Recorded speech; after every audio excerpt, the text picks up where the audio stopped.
In this part, we are going to add the function to this rubbish bin such that we can also delete this item when we click on this rubbish bin. So now first go to the index page, and now we are going to add the ID, which is equal to item container.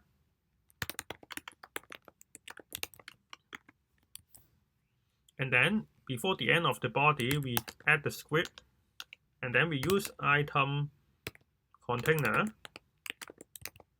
dot add event listener,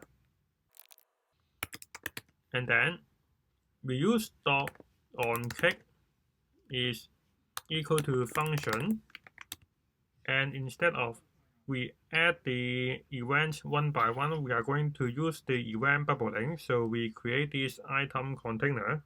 Now we try to console.log the e.target.testContent. So we try to refresh the page and go to the developer console.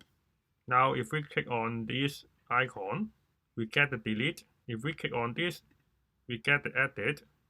So we can check whether this is edit or delete. So if this test content is triple equal to delete, then we are going to get the data ID.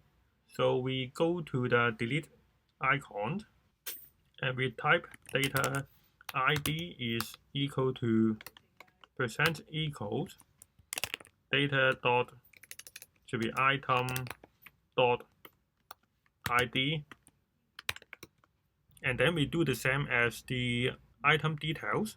We are going to get the ID and also do the same things, that is fetch the endpoint. So we can copy this and paste inside the if. And since we do not have the delete button, so instead of using this method, we use another because we have the event. So we save and we can try on the web page. Now we can try to delete the phone too. I think we first refresh the page to the home page first, and then we delete the phone too. Now you can see it already refreshed the page and only 2 items left here. So which means it already finds here.